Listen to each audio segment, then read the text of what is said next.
Le rectorat a entrepris des travaux sur un certain nombre d'infrastructures de l'université d'Abomey-Calavi.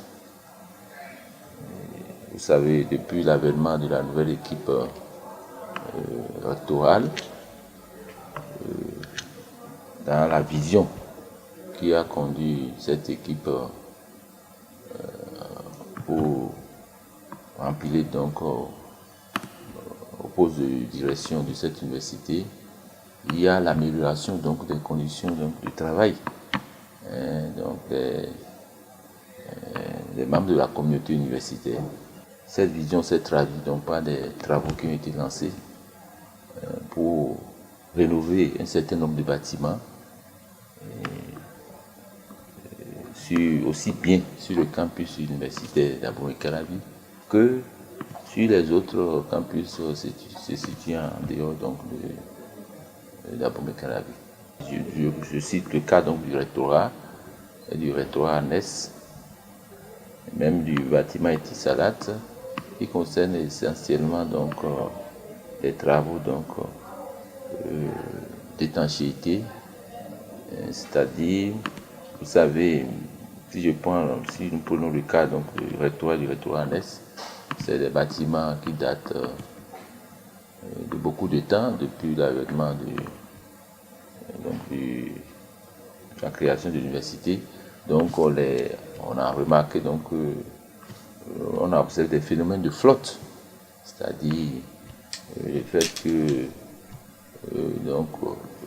au plus nous notons donc de l'eau, la présence de l'eau donc dans un service important donc du rectorat, même à la salle des arts, tout ça. Donc il était nécessaire que donc nous procédions au remplacement donc de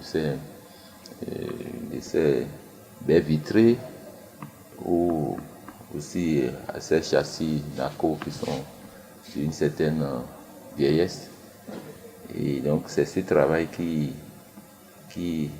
se fait et qui continue au niveau par exemple du rectorat ANES, le rectorat même, et même du côté du bâtiment Etisalat. Là il y a une particularité au niveau d'Etisalat, c'est-à-dire la vision qui avait conduit à son extension n'avait pas prévu par exemple donc compte tenu donc des infrastructures, des problèmes d'infrastructures, donc d'installer donc des services directement là-bas. Sinon c'était prévu donc pour la radio, la radio télévision donc de l'université.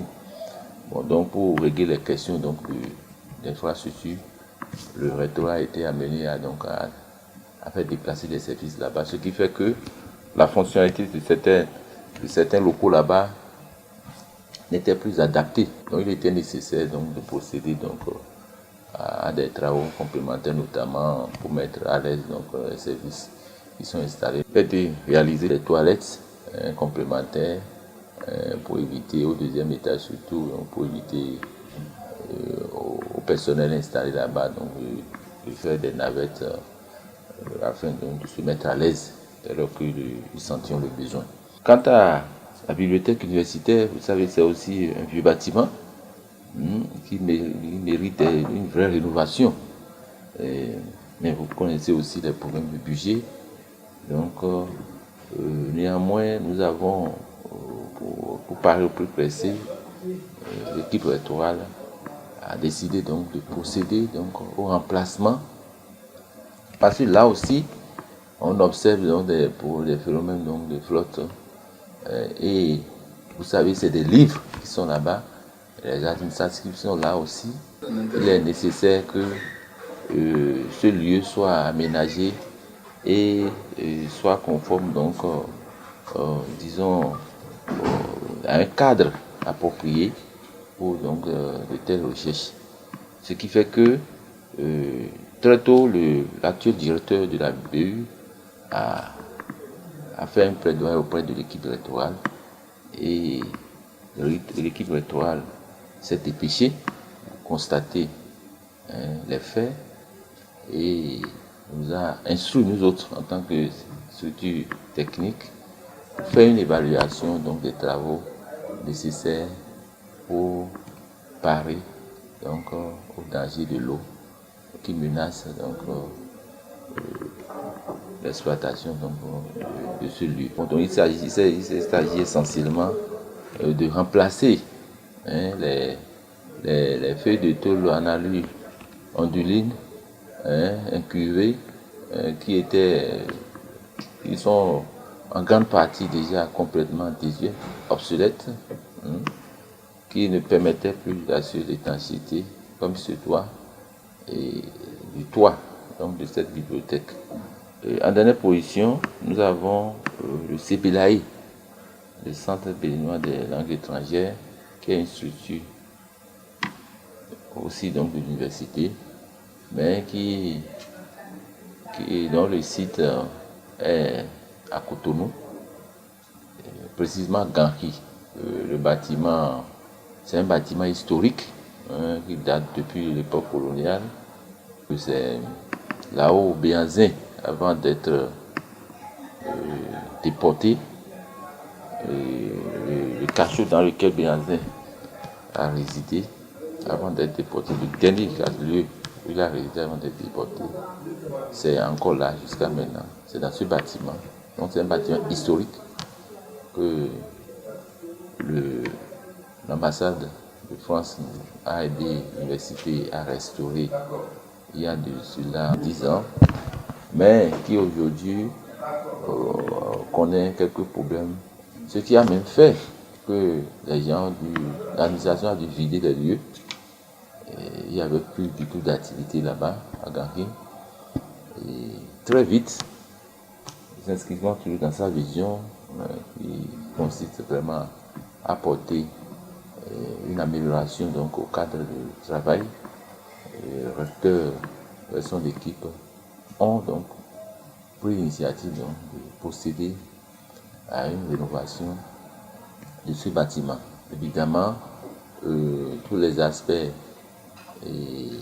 ne sont pas pris en compte pour cette première phase parce que c'est beaucoup de travaux. Pour l'instant, nous nous concentrons sur le remplacement entier donc, de la toiture du bâtiment, assurer le plafonnement intérieur et corriger donc, comment dirait-on, les fissures. Comme je vous ai dit, c'est un bâtiment historique donc, qui est relativement vieux. Donc il apparaît donc des fissures d'ordre structurel. Les fissures d'ordre structurel sont quand même inquiétants. Donc il faut apporter donc, des solutions à cette situation pour que le bâtiment soit toujours debout et pour que ce dernier puisse rendre le service pour lequel il est là actuellement. Et ainsi, le bâtiment du CBLAE pourra être viable. Les équipes qui travaillent, l'administration pourra rejoindre les lieux et reprendre l'activité correctement. Voilà en quelques mots ce que je peux dire par rapport aux travaux qui se font actuellement, mais ce n'est pas fini parce que bientôt il y aura donc les travaux, enfin des études sont en cours pour voir la possibilité donc de commencer les travaux de pavage aussi dans la maison parce que c'est une activité qu'on a suspendue pendant un moment. L'équipe actuelle est à pied d'œuvre pour faire un revêtement de pavage sur un axe très important de la maison. En tout cas, l'équipe rectorale est en train d'étudier les possibilités et les cas qui sont plus intéressants pour vraiment lancer ces travaux.